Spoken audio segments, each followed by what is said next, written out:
Welcome, everybody, to another episode of the Gold Silver Bitcoin Show brought to you by the GoldSilverBitcoin.com store. We're more than honored today to be sitting down with John Sneisen. Actually, that's how you pronounce that, correct? Yeah, that is correct, actually. All That's right, pretty great. good. All right, great. One, two, three. Welcome, everybody. Welcome, everybody, to another episode of the Gold Silver Bitcoin Show brought to you by the GoldSilverBitcoin.com store. We are more than honored to be sitting down today with John Sneisen. He's a leading economic analyst, writer, and speaker. He's a two times best-selling author and monetary history expert. So thank you so much, John, for joining us today. My pleasure. Great. So can you tell us a little bit about, from your perspective, where we are today in monetary history? Where we're at right now is at of course, monetary history seems to rhyme quite a bit.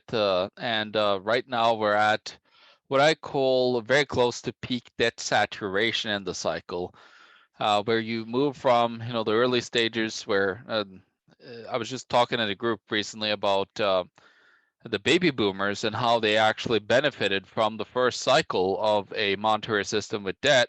Is basically they could rack up all the debt that they can, but then you hit a point of saturation where there's nobody else to kind of borrow more currency to. So the problem then becomes is either like how are you going to print more where there's nobody else to really borrow anything to, and so suddenly you hit that where everything could start to collapse in a very heavy downward spiral because we're so indebted.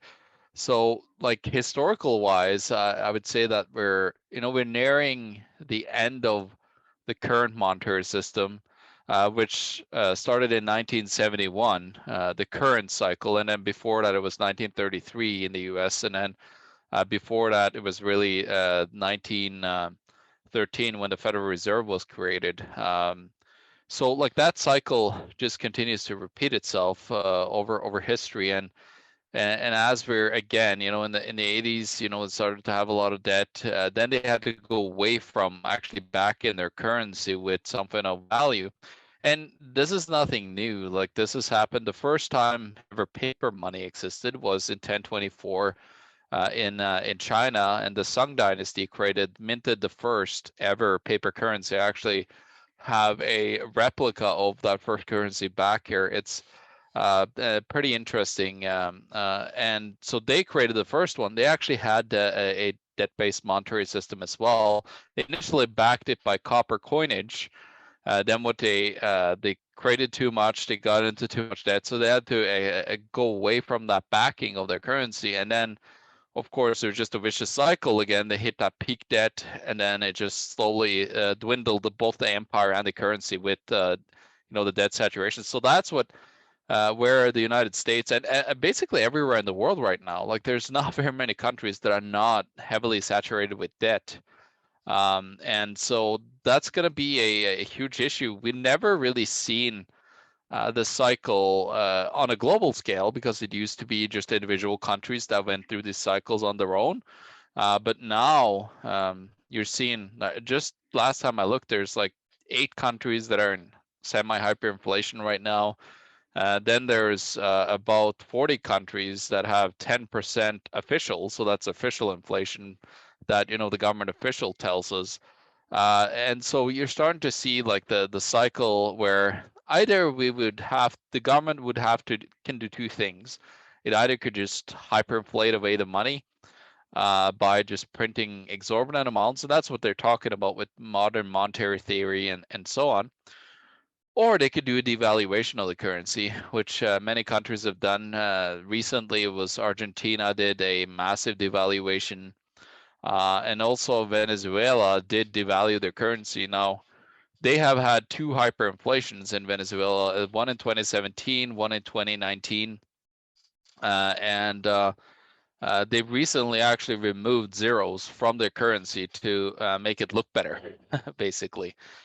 So there's a lot of these ways of managing the economy, and a devaluation event is basically you get a bank holiday, and what happens with that bank holiday is on the other side of it on Monday, suddenly the bank opens up, and let's say that you had $100,000 worth of purchasing power, well, suddenly you have 25,000 when they have devalued the currency because they had too much debt to the government. So the government just had to say like, okay, we're going to create a whole new currency.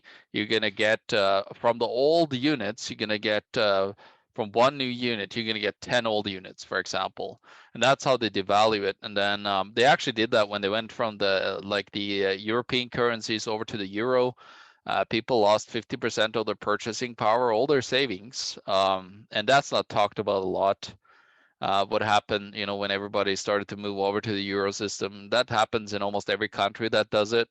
And so, yeah, where we're at right now, I would say we're at that moment where like there's a two-way thing that could happen, also like a third thing that could happen, and that's I see a little bit of it right now in the economy, where people are starting to purchase more because during the government lockdowns that we had, the government basically gave everybody money. So now what suddenly happened after everybody's out now spending again, what is called velocity picks up. When velocity picks up, there's just more supply of currency versus the demand for those same asset, for those same commodities.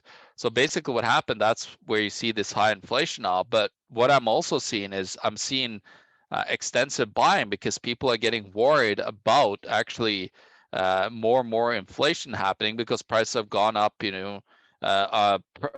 production prices, when we go and buy things from distributors and so on, and in the different markets. Like I work with alarm and CCTV and so on as well.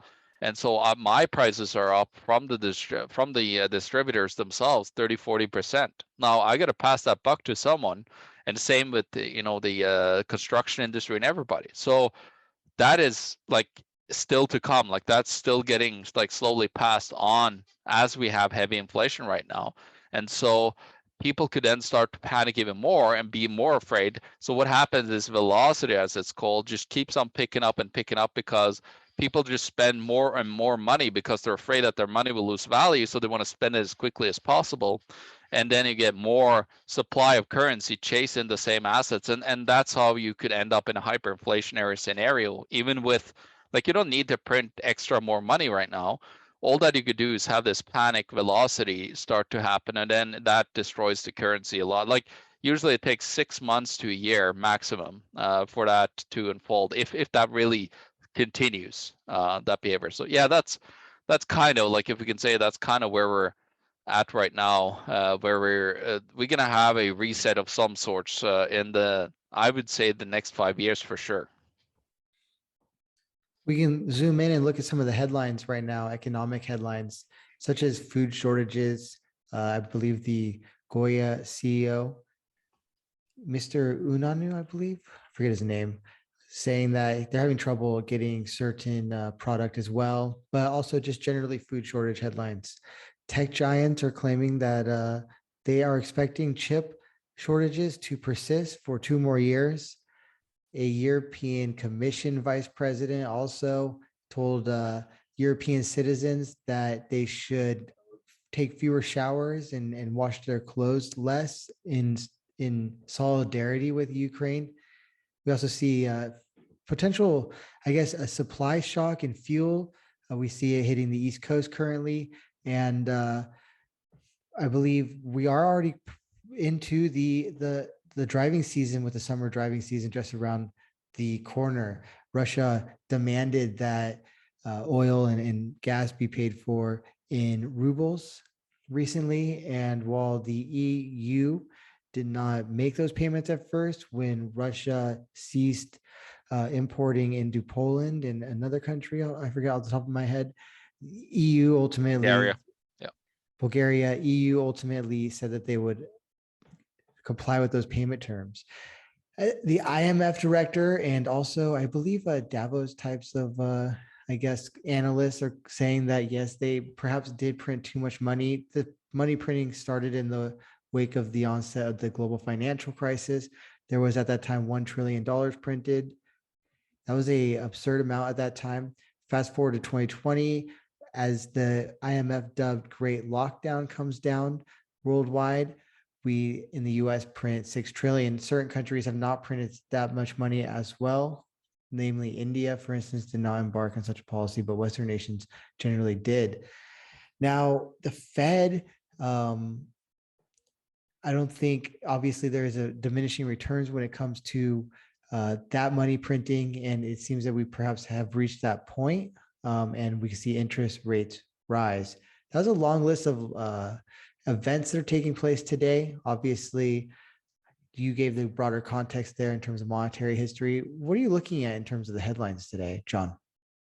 Well, the headlines is exactly like you mentioned most of the headlines that I look at, and so what's happening with that? That's just fuel to the fire. Having supplied shortages, and then you have the same demand for things. That's not a good thing. That means increasing prices. And of course, by taking out, some of the biggest, one of the two of the bigger, well, one of the biggest commodity producers in the world, and one of the biggest grain producers in the world, which is Ukraine, by removing that basically out of the equation right now for a year, at least, like we'll see what goes on there. I'm worried that it could have further implications, what's going on in Ukraine. But the grain prices, the wheat prices are through the roof. And the last time that happened, we had the Arab Spring happening because of food prices, and it's going to happen again. Africa is really struggling right now, and especially anybody that feeds themselves with wheat, of course. Like the Asian countries are not so susceptible to this because they got rice. The rice prices have gone up a bit too, but not as much as wheat, of course, because you got the two of the world's biggest wheat producers are now fighting each other, and they're Russia has become offline because nobody like the Western countries have demanded that nobody are supposed to deal with them, and so they cut that out of the supply. You got an undersupply of things, and then, of course, with all these lockdowns that happen, and now people are still, in these. Well, actually, in China right now, you have Shanghai has been locked down for. I don't know if they even have opened anything up yet. It was 25 million people there, and including that's where the biggest port is, where the United States gets about 90% of everything that they buy from, including Canada and most Western nations. So that is going to have huge ramifications on top of like the already very high inflation numbers. Of course, they say that in the U.S. the official number is 8.5. I say you're probably looking at 15, almost 20%. If you go to the store, these economists, they're trying to like hide numbers by manipulating them, and like, okay, we're not going to include this in the like in the inflation index because that will just make it like look way out of whack. But people buy food, and food is up, a lot of money, a lot of percentage. And I'm from Norway. My mom, she's saying that food prices are up almost 60%. Like that's substantial. And what happened during COVID is, you had that loose monetary policy here in Canada. There was massive printing. We had something called CERB, which is a program, but basically people got paid more than minimum wage to just sit at home doing nothing. There was 9 million Canadians out of 36 million that went on that program. And so that had huge ramifications. There's still like a lot of people that just stayed at home and like not really done anything. They sucked on their in investment funds that they might have had stored up and so on. But they're starting to like draw those down, and a lot of people now are having severe lack of money again. And so you have that could be a deflationary trap, but again, the inflationary pressures with the removal of supply, and the issues of getting supply there, and also especially food shortages is going to have the biggest ramifications, because when there is food shortages, every human being needs to get X amount of calories into their bodies to survive. And when you can't get those calories, or can't get enough, or they just, yeah, you just can't afford them, well, there's going to be problems. And so there's a potential for a lot of issues, like you're seeing just more and more people, like wherever you are, like locally. I'm in Canada and Manitoba, in the middle province of Canada, and there's way more people now that are at the food banks than normal. So you're just seeing this uh, underlying thing again, goes back to the monetary system, where you were talking about diminishing returns. The more and more debt you put into the system, the less and less you get back. And then, of course, interest rates have been artificially kept down. Every time they cut interest rates from, when Volcker put it up to 18%, it was usually a 5% drop they could do every time, when a crisis happened. Well, what are you going to do this crisis? Like last crisis, they ended up at 225 when the repo crisis, when, the banks collapsed in September 19th, 2019. They had to, go down from 2.25% Fed funds rate. And then now, I don't think that they can even get to one. Like I'm betting on 125, 1.5% that they'll get to this time before they have to push down interest rates again. So they're trapped. Like there's no way out. They got no exit strategy. And even though that they said that, oh, we're getting into tapering mode, nobody's talking about the $2 billion getting bought almost every day of mortgage-backed securities, which is a derivative of mortgages. So they're basically bailing out the housing market still, and nobody's talking about that. And also you had in the U.S. like an insane insatious amount of real estate. Like everybody's buying here in Canada. We're up like I think in the city like 20-30% just within a year. So it's very unsustainable that as well. And with raising interest rate, I think the 30-year in the US went up 2.5%. It's up at 5.30, 5.40 something right now. And so that's going to have ramifications for everybody that's on the margin, barely scratching by, which is in Canada, I think it was something like 41, almost 50% of people live paycheck to paycheck. So if you get those increased costs on everything, including your debt that you have substantial amounts of, that's going to cause a deflationary cliff that everybody's going to jump off. The Fed is not willing to stop this. They're going to just come in and do more quantitative easing. I bet you this time they're going to bail out all the ETFs. They're going to have to go probably in the stock market and buy stocks, like because they've decided that they don't want any crises.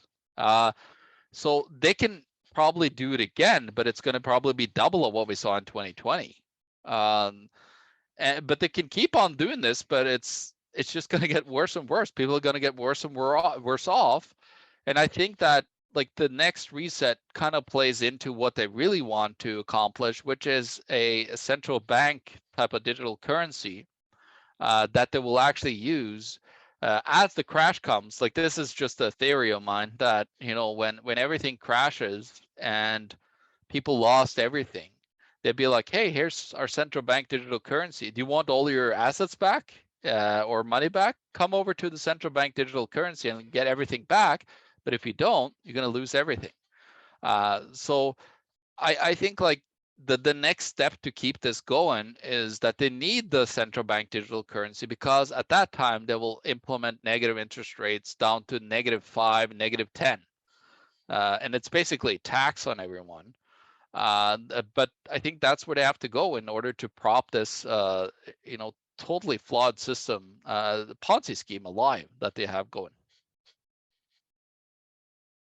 I want to talk a little bit more about Norway, which you mentioned. That's where you're from Sure. originally, and your family lives. Some recent headlines out of Norway include that banks are optimistic as the economy there is reopening only now, and Norway rates are expected to rise amid challenging trade-offs, according to the Norway Central Bank, as reported by Reuters. Obviously, I think the Russia-Ukraine war also hangs over Norway.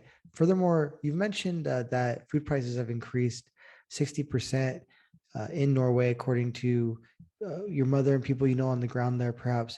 Now, there's not much news on Norway food prices in the English speaking press, or at least in the press that I'm looking at right now. But you can look at reliefweb.int, and it notes that Norway is strengthening efforts to combat hunger and alleviate need in Horn of Africa, which might be another way of saying that hunger is on the rise, and there needs to be stopgaps to ward that off.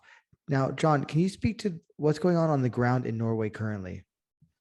Yeah, what's going on the ground in Norway? Norway just recently had actually their economy is really struggling right now. And so what actually had to happen with the massive increase in gas price, in both gas and natural gas and hydro prices, Norway mostly runs on hydroelectric dams. But what has happened is there's also more of a water shortage on top of them having to buy more natural gas for heating and so on. And so there was a subsidy program in Norway that was put out that the government pays 55% of your energy bill. That is very drastic and has not happened in many countries yet. Now there's been some talk in California about doing some subsidies with I think with gas, being able to afford gas and so on. But that's huge in Norway, of course. And then recently they were talking about having to force people to ration energy because we just don't have enough in Norway. And Norway, of course, is one of the biggest oil countries in the world. But in Norway, also, there's a massive green push for the green agenda of the United Nations. And so we have electrical cars, but there's not enough infrastructure by near to be able to like actually use those cars properly now. And people are starting to struggle. There was about a $40,000 subsidy to buy these electrical cars because otherwise you wouldn't be able to afford them in Norway. In Norway, most cars are a lot smaller than in North America here, where we got big pickup trucks or big vans and so on, and SUVs. In Norway, it's way more smaller cars because in Norway, gas prices last time I checked was 3.49 Canadian and that's per liter. So let's see now if we can do the math here quickly. That would then entail about I think 2.8 dollars American. So times that by 4, then you get about the gallon. So that'd be like 8, 9, almost $10 a gallon in Norway for gas. Now in Norway, 85% of the gas price is of course taxes, which is insane in Norway. So that doesn't really help. And then of course the Russian impact up north. I used to be on in the military doing intelligence up north on the Russian-Norwegian border. And right now in the northern communities of Norway, they're really struggling because Russian middle class used to come over and do all the shopping and so on over there. So that has been cut off because they're not allowed to do trade anymore with Russia. So northern communities in Norway are struggling. They're looking at a lot of bailouts out there of people that are struggling. And then, yeah, the housing prices are still through the roof. Like they still keep it on going up in Norway. There's no end in sight. But now, as interest rates are starting, they moved interest rates, I think like no, I think about 1% now, since they started to hike, Norges Bank, which is the central bank. So yeah, they're in big trouble. And actually, during COVID crisis, the Norwegian central bank bought 4% of Oslo Børs stocks. So that's the Norwegian stock exchange. That to buy 4% of that exchange, keep it propped up enough that it wouldn't go into full-fledged collapse. And there was insane amount of programs. They followed every Western country that had these government imposed lockdowns. And you know what? If we didn't have these government imposed lockdowns, we probably wouldn't be as bad off as we are now. Like they really induced this. Like the government is to blame for everything that have happened here, and they really have destroyed. The whole infrastructure. Like everything got destroyed because we live in a global world where we needed that global fine-tuned trade to go. And when you put like just a little bit of a shocker like a lockdown, even for a couple of days, that has huge global ramifications. And look at Shanghai's been closed down, all that. So again, in Norway, like, yeah, oil prices are high. We're an oil producing country. They want to get rid of the oil in Norway, which is hilarious. Like that's the only reason why Norway is alive is because of oil, and that we have one of the biggest sovereign wealth funds in the world called the Oil Fund. But that doesn't help anything because the oil fund actually lost money because back in 2008 they had way less money in stocks. They had about 40%, but now guess what? They're 75, almost 80% in global stock market. The Norwegian oil fund owns 1% of global stocks. So they lost about almost a billion. No, it would be close to it would be close to 200 billion US dollars in that fund, which is 10% of the fund. itself. So there just lots, like real estate prices keeps on going up. People have an insane amount of debt. Norway is privately indebted. Norway is number 3 in the world, most indebted country. And the taxes are insanely high. Norwegians pay, got base income tax is 36%, 25% VAT tax, like on everything you buy, almost. So, yeah, it's just a recipe for disaster. Norway had higher inflation because in order to keep up with the high taxes, people went into heavy amounts of debt, and they also had to raise. Everybody in Norway is getting a raise every year, but now my mom has gotten like 3 raises recently, and it's not helping. She got a raise of like I think 2-3%, no 5%, last year. That is all eaten up already, and she's actually worse off because she got bumped up a tax bracket on top of it. So things are not helping for Norway. They're in the massive, real estate bubble beyond proportions in Norway. We never had crazier. So they got a lot of things that are very negative for them, except for the oil. Like if it wasn't for the oil, Norway wouldn't exist. Like that's 25% of total GDP of Norway is that oil. So if you remove that, the government is about 75% of the economy if you remove the oil. And that is not a good thing. Like anything above 50% is horrible. You saw like all the southern European states collapse because of it. So Norway is both in a massive governmental, crisis and several debt cycles, with both private debt and real estate debt being at record highs. As from your perspective as an intelligence officer, what are you seeing, or former intelligence? What are you seeing between Russia and NATO, and also where does Norway fit into that? I know you mentioned that.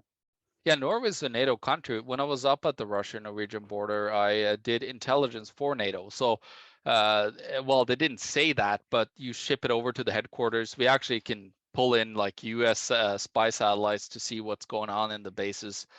The Russian army has, just on the Kola Peninsula, which is up north there, they have more military assets than Norway has, both private and military employees. So they basically could take over half of Norway if they felt like it up there. Again, with Russia, what we don't understand is that, yeah, we did all these things to Russia. Meanwhile, commodity prices skyrocketed even further, and Russia is well off. The ruble is at record lows right now over the last 2 years. So none of it really worked. And then the problem is with Putin is we think that we could introduce cancel culture basically in a Cold War by we're just going to get rid of Putin. We're going to cancel him like out of the economy, shut him out of the world. Meanwhile, everybody else is trading with each other that is not in the Western world. Where did we not get the memo that Russia has trading partners all across the world that is nowhere near? Yeah, of course they provide most of the natural gas to Europe, of course, but other than that, like the Russians are trading with the Indians and the Chinese and Brazilians, and of course like other former communist nations. They have a lot of trade going on with them as well. Uh, what is happening with the whole debacle in Ukraine is basically it was Putin's red line. That's enough. You don't expand further with NATO into other countries. There was a coup in 2014 by the Americans. There was a Russian puppet in Ukraine, and then the Americans came in and installed a American controlled puppet. And that's a continuation of where Zelensky is right now. And then the Russians just want to come back and control Ukraine again. And so the problem was that NATO was not so, like, you had the NATO and the Washout Pact that was back in I think it was the 60s or something. The Washout Pact dissolved because they were like, hey, we don't need it anymore. But NATO kept on expanding. They said that we would never expand where our boundary was in the 50s. That was the deal. But then they expanded into another 15 plus countries in a lot of them former Soviet republics. So it was just like Putin's red line. He's not stopping. You know what I see now though is because Ukraine has the biggest army in all of Europe actually, and nobody really understand the size and scope of the Ukrainian army versus the Russian. So they like what's going on there is just Russia is going to go into long war now. I think Putin has understood that this is not just gonna, just not gonna swoop in and take over everything at once. Like the Americans did in Iraq. Yeah, the invasion went pretty quickly, but then again, they stayed there for many years. And look at what happened with Afghanistan. Both Soviet Union and the United States have been in there, both lost against the locals. So going into other countries is never a good thing, and it's a horrible mistake, I think, by Putin himself as well. I understand the red line aspect of it. NATO is supposed to be a defensive pact, but it's an offensive.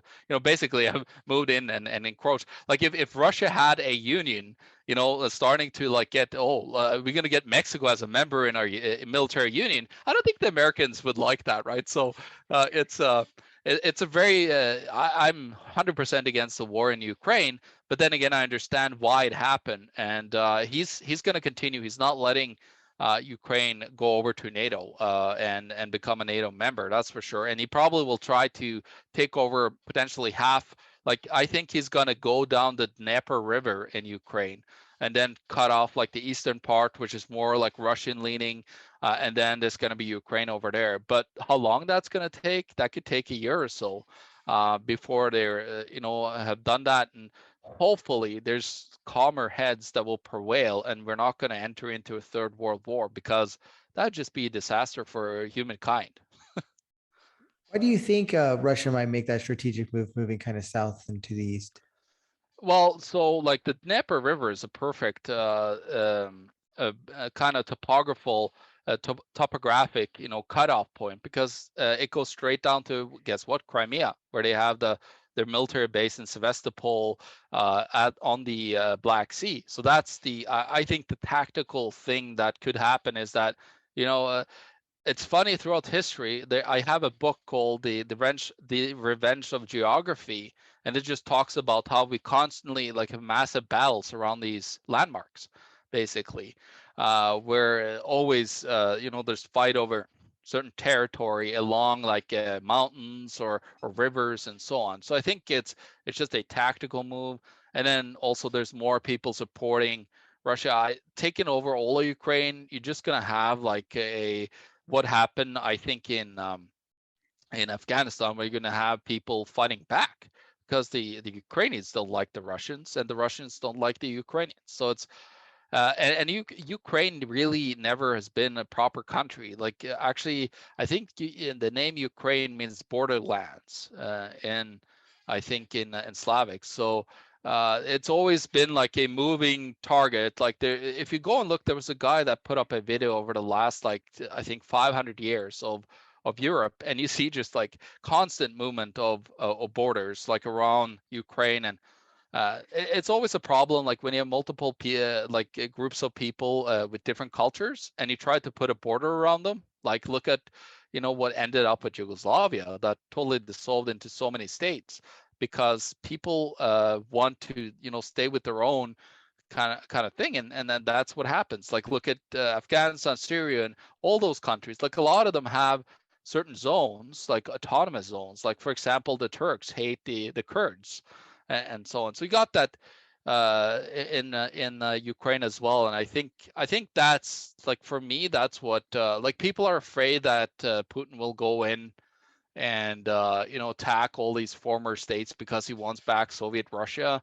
I think it's more like a long outdrawn thing of getting control of Eastern Ukraine. That's my view, anyways. I really hope that we're not going to escalate this into something further because everybody has nukes, and yeah, I don't want to die. I want to live. From your perspective now, in which direction is this heading? Are cooler heads prevailing? Are there any cooler heads? I don't see any. Yeah, that's the thing is, what I said initially there, like the council culture, that like the belief that we could just, oh yeah, we just get rid of Putin like we did with Madame Gaddafi, like we did with Saddam Hussein. There's talks about that. Like there's actually several people that sits, you know, in high positions, both in Defense Department of the U.S. and in the Senate itself in the United States, and it's pretty scary to listen to what they, you know, the ignorance of an empire, I call it, or what these guys have. You know, there's one thing of you know, thinking that US is a fantastic place. It really is. Like it was based upon, you know, free speech and all these great principles, but it really is turning into certain places are turning into semi-banana republics, certain states. And so I think like what we could see potentially is it going to go the way of the Roman Empire where they just expanded too much? They're going to attack too many people that they're just going to print too much money and collapse, and then they're going to get attacked and taken over. I don't know. It's going to be a hard thing to sell, and it, yeah, as you said, you know, it's not a lot of cool heads right now on both sides. You know, both Lavrov, the foreign minister in the U.S., and in Russia, and several people in U.S. government have not shown it that's going to be, you know, the cooler heads will prevail yet. Uh, we can only hope, but yeah, things will have to come and see. Like I really, really, really don't want, you know, an escalation into Third World War, because that's NATO involvement of any sorts is that. It's interesting to see how this is already being portrayed really as like NATO versus Russia. Yeah. And then furthermore, that is also a new, I think, stage in American foreign policy, or a new age, or a new phase in so far as it's always been like the United States with NATO allies, but right now it's really kind of being presented as one solid front that is NATO. Now, Putin has threatened, and Lavrov as well, the use of nuclear weapons, John. Now, what do you think this is tactically trying to do? And at what point will they engage nuclear weapons? And do you think at first they would use like a regional or tactical, or kind of like go just global? I think I think tactical nukes can be used. Like right now, there's the you got the problem in Mariupol with Azovstal, where their neo-Nazi battalion is hiding and keeping.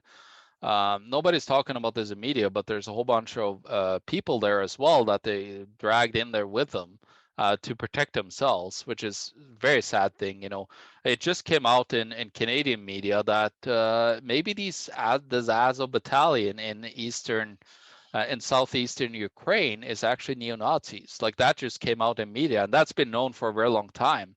And meanwhile, you know, you had Trudeau here calling people protesting against the lockdowns neo-Nazis, and so I don't know who's standing with who on that front. But again, I think that Putin could use something like that if he ever tried to go after Kiev.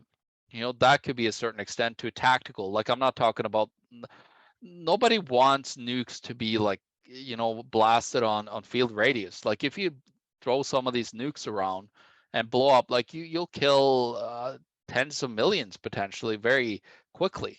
And I don't think that's a good thing. But again, you know, if somebody strikes against Putin, Putin has clearly stated, I think it was an RT interview or something that I listened to, where he said like, if somebody strikes me, I'll unleash hell on earth. Like he will send every nuke that he has if somebody attacks Russia.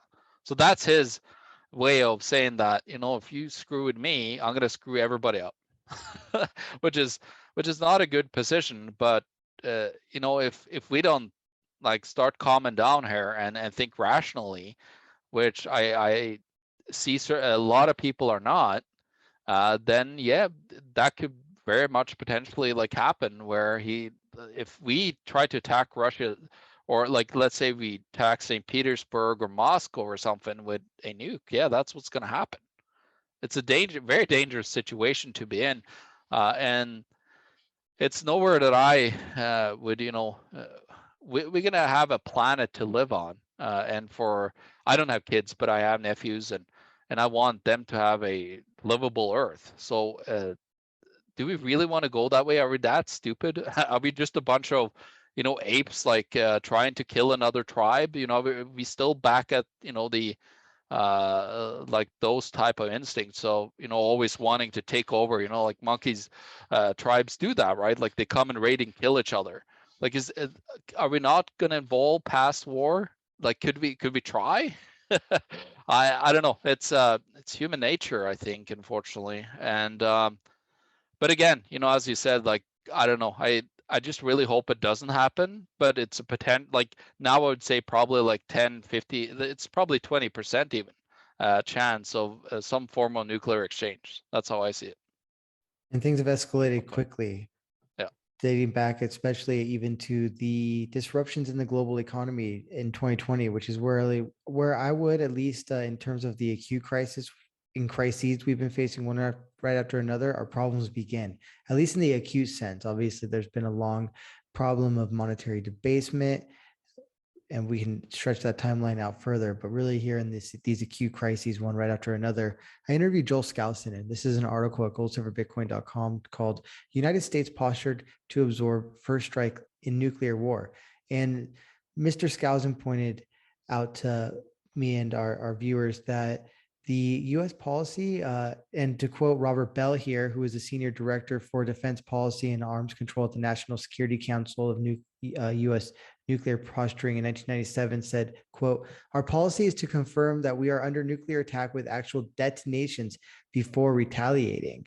So, as Skousen said, in 1997, they completely revamped the U.S. nuclear posture from the Reagan Doctrine, which was to prepare to win a nuclear war and launch a warning on any government that threatened us. When they launched missiles, we would launch ours before their missiles arrived so that their missiles hit empty silos, and our missiles then would be retargeted in the air to hit live targets. That was changed in 1997 in a presidential decision. Now, essentially, what Skousen laid out was that the Clinton administration abandoned the Reagan administration guidelines issued in 1981 that the U.S. must be ready to fight, win a protracted nuclear war. The new presidential decision directive, PDD, takes as a premise that the primary role of nuclear weapons in the post-Cold War era is deterrence. The nuclear doctrine in reorienting our presidential guidance away from fighting and winning a nuclear war to a strategic position that focuses on deterrence. The U.S. therefore then, as Skousen argues, would absorb a nuclear first strike and then retaliate afterwards. In that same year, President Clinton made an edict that the U.S. would unilaterally keep 50% of our ballistic missile submarines in port at any one time as a gesture of goodwill to the Russians to show that we have no ill intent. He argues that the real purpose of that was to make sure that half of them could be destroyed, who argues that there is a foreign influence in Washington to explain that. I don't want to get into that so much, but quote, and our ballistic missile submarines had been downgraded. Instead of 8 warheads on board, the number was reduced to 5 in 1997. Skousen argues that absorbing a nuclear first strike is a real problem. Now, Russia's tremendous military throw weight in nuclear weapons. So there's nuclear weapons in Russia, obviously, such as the new RS-28 Sarmat missile with 15 maneuvering warheads, which has been tested successfully. With all that in mind, John, I guess that's a lot of information I know. Now, with your intelligence background, how did people around you or in your cliques at that point kind of imagine such a scenario playing out? I think that, like, Russia is not, like, I think if the policy of the US was at a point of non-interventionism, which has been, the last, like, many decades since the World War, like since the Cold War ended, really, that of toppling governments, foreign involvement in other governments, and tackling themselves, further pushing, these alliances. Actually, in 2008, NATO was already training Ukrainian military, and then that is, you know, Russia probably knew that, but that's what Stoltenberg just recently said, former Prime Minister of Norway. Like, he actually mentioned that. And then, of course, if they hadn't done the coup in 2014 to topple the then Russian controlled guy, if they just left Ukraine as the corrupt state it was, instead of trying to then control it and run it themselves, like there's several kids of senators that sits on boards on different Ukrainian companies. If they could just have got their empiric mindset of like, well, we're going to bring this, democracy to the world type of mentality, I think that, we wouldn't have seen any of the death and destructions of tens of millions of people throughout that time, and we wouldn't have so many people that are angry at the United States as well for, their entanglement in all these countries and all these agencies like the IMF and the World Bank, being used as loan sharks basically to, then give to corrupt officials to then loot countries. I think if they stayed away from this interventionism and the type of imperial mindset that they had, I think that if the United States just took care of itself and protected itself with weapons for any offense that could come, I think the world and every single personal world would be better off today. Unfortunately, I think that's what have led to all of this stuff. Uh, you know, Now, when Skousen talks that the U.S. is postured to take on a nuclear strike, do you think that's something like Putin understands and considers? Do you think it matters? Is it a zero sum game in that sort of situation, or is well, there yeah, they got perhaps? the. So what happened with NATO is that they put up the missile shield all along the NATO, right? Like it goes. They actually, I think they put it up where I used to be in 2017 in Norway. The missile shield went up. So I was there in 2007 when I was up there. There was no missile shield at the time, but they kept on like putting up this missile shield around Russia. And so, yeah, I think Putin is very aware of what's going on with, the U.S. is ready to strike. Like but like, is that of any benefit? Like we know that Putin also will want to like just release hell on earth. So is that a good strategy to try to strike first to, deter Putin somehow? Like I don't think you can deter Putin. Like Putin is a former KGB agent. He is like him and his elite friends, former KGB people took over after the Russia really and then privatized most of Russia. So they are I don't think they're willing to give up. Like Russia is as corrupt as any like as a lot of the US government is as well, like probably more corrupt. And so trying to attack someone that is not willing to back down and when did you see Putin going around and striking countries other than his neighbors that he has internal feuds with? You never saw like Putin trying to go into South America or any other country to try to put up bases anywhere really. So what are they really afraid of, the Americans? They just need a boogeyman to keep their people scared so they could print more money. And that's my thought of it anyways. I spoke with Tom Luongo on the Gold Silver Bitcoin show, and we relayed his thoughts in an article called Putin Says Niet to the Great Reset. Luongo argues that this is a civilizational conflict taking place between Ukraine and Russia. He says, of course, we can criticize Putin in many, many ways, but he also says that Putin is watching as sort of these, as I guess, what has been termed globalist forces implement, I guess, a kind of a new system, the seeds of a new system, and we see that in all sorts of ways through, such as through, Yeah. yeah, and so so in particular, Putin mentioned that this was being done, I guess, through psychological means. In one of his speeches, there was about 1 hour and a half worth of speeches that Putin gave before the invasion, and he highlighted that one element of this movement out of the West was psychological, and that the Russian people were getting effectively the same kind type of propaganda as the Western people. Now, Luongo argues that, as stated, he is saying "niet" to the Great Reset. Do you agree or disagree with that sort of perspective? I got two perspectives on that. So there's the one that now you're seeing suddenly Russia and Belarus is said to like start to build a bloc country, like and then get a whole bunch of allies into that, like the Eurozone type of scenario. Well, that's right into the Great Reset type of agenda where they want regionalized supranational states with like basically it's like you would have the Eurozone, you would have, let's say, North America is one country, and then you would have the Russian, like who knows what they're going to call it, and then you got the ASEAN,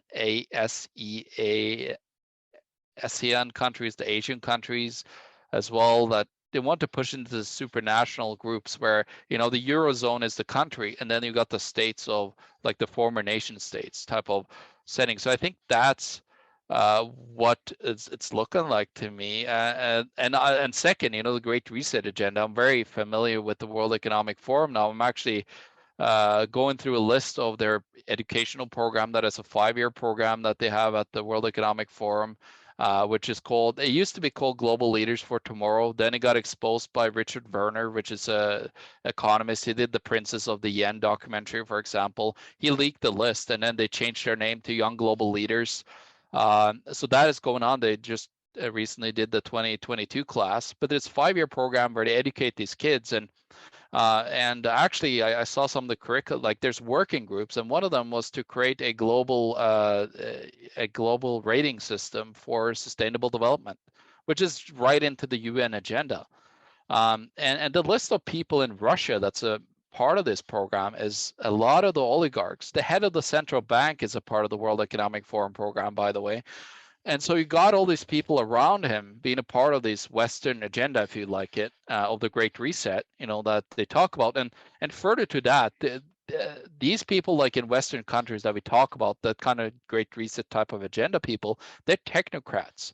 They want to control everything. They want all the inputs. They're engineers. They want to engineer society to have control over every single little thing. They want to put stuff into your body. That's what they talk about, the fourth industrial revolution, where you have, body sensors and so on, that they goes directly to the government, which is totally insane type of agenda. But that's their kind of viewpoint of where they want to take things. And I have a book from a guy that runs a group called the G30 group, which is Stuart P. McIntosh. It's the G30 is basically like a Bilderberg for bankers. It's all the central bankers, economists, and people that are in the finance industry that meets there. But he wrote a book called The Redesign of the Global Financial Architecture, The Return of State Authority.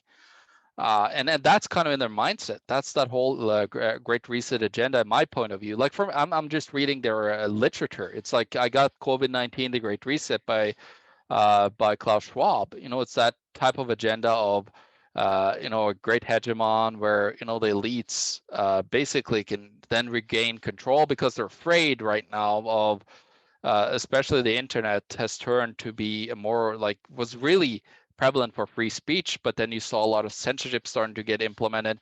And guess what? Like a lot of these kids that went through the program of the Great Reset, like of the Young Global Leader, for example, it's Mark Zuckerberg, it's Larry Page, Jeff Bezos, like all these guys that run, these big technocratic technology conglomerates. So they have, and these guys have the view of the whole sustainable development movement of the United Nations, the 17 goals. I think that whole agenda, though, is really a fraud to have just more government control, more fascism. It's just a way because they're really afraid of, too many people that they can't control.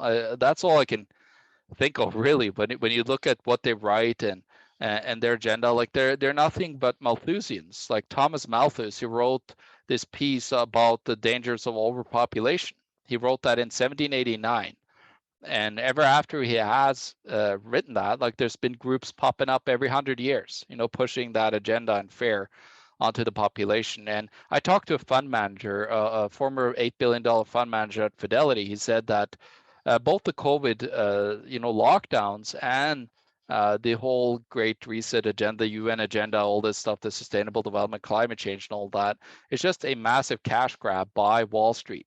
And that was his own, like he's been a Wall Streeter for 30 years. So that was his view on the whole agenda and the type of reset. But that's where, like, I don't really see like Putin really being against. I think it's a puzzle piece of it, really, to be honest with you. But it's good to have that bad guy so you could portray that it looks like we're going. You got a guy that's fighting against it while they're implementing all this other stuff that we're not paying attention when the war is going on. Anyways. We've had the honor and privilege of sitting down today with John Sneisen. You can find his work at theeconomictruth.org. John's a world-leading economic analyst, as you've heard today. He's a writer and speaker, two-time best-selling author, and monetary history expert. Again, check out his work at theeconomictruth.org. John, where else can people find you? That's basically it. Like on my website, you could find links to everything that I do. I'm on Odyssey. I used to be on on YouTube, but I got deleted in 2018, and I had 200,000 plus followers there. But I would say just go to my website, theeconomictruth.org. You find links to everything, all my work, and how to contact me on Telegram and all that stuff. Because I have a Telegram group that I run, and you can find me on LinkedIn, of course, how you found me as well. So, but yeah, go to my website. That's the easiest way. Great. Well, thank you so much, John. And thank you, everyone, for listening.